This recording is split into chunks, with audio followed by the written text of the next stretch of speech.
الكسبان ليا. سيبوني مره اكسب، انتوا اشطر مني في اللعبه دي. ماشي يا ستي، هسيبك تكسبي. انا اصلا مش في المود النهارده. ليه مش في المود النهارده؟ عندي مشاكل في الشغل. وديتي البنت للدكتور؟ وديتها تعمل العمليه، بس دي طلعت موضوع كبير قوي. ايه ده؟ اتحركي. يبقى ما ركبتش الصيني بقى وعملت العمليه بجد. هو ده كمان في صيني؟ طبعا يا بنتي. الصيني ده بقى بتركبه بنفسها، عباره عن فطر بيكون غشاء البكاره من تلقاء نفسه. ايه القرف ده؟ بجد مقرفين مقرفين. انا اعرف، انا مش دكتوره، انت دكتوره، تقدري ليه؟ عارفه اني دكتوره، بس ده شيء مقزز. طب انا عندي مشكله.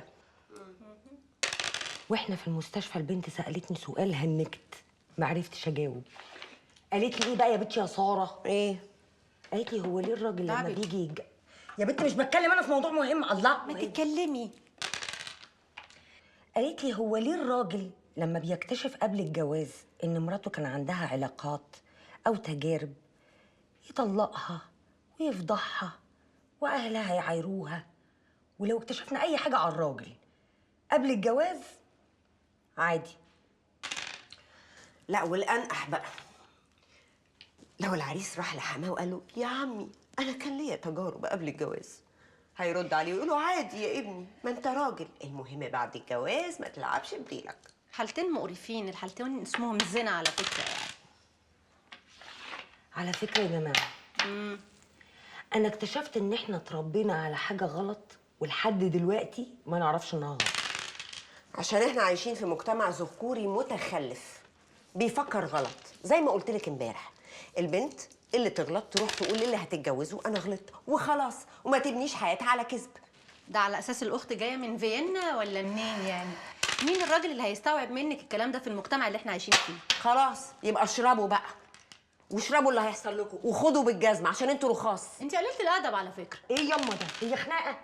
بالراحه شويه علينا. انا اللي افهمه ان في حاجه صح وفي حاجه اسمها غلط، وفي مجتمع لازم نحترم تقاليده. الله. مجتمع ايه؟ مجتمع ايه اللي بيحكم على حاجه واحده بمستوى مختلف لمجرد ان ده راجل ودي ست؟ مش فاهمه، الاخت ما تسمعش حاجه اسمها شرف ولا ايه؟ يعني ايه؟ هو الراجل ما عندوش شرف زينا ولو ضاع منه يتكسر ويتوكس؟ لا دي غيبوبه بقى، دي راحت منها على الاخر، هتعب منها انا. يا نهار اسود، يا نهار اسود، ما عندوش شرف زينا؟ اشمعنى؟ لا وشرفنا احنا زي عود الكبريت. كبريت مين يا اختي؟ ما خلاص بقى زي الولاعه بعد التشاينيز بتاعك. طيب انا امجد اخويا بيعرف ستات كتير جدا وبابا عارف الكلام ده، بس تخيلوا بقى لو انا في الموقف ده وبابا عرف ان انا ليا علاقه بحد، طبعا اول حاجه تقريبا هكون مدبوحه.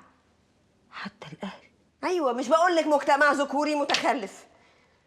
بس حلو يا بنتي هدي الموضوع ان الرجاله ما عندهمش شرف.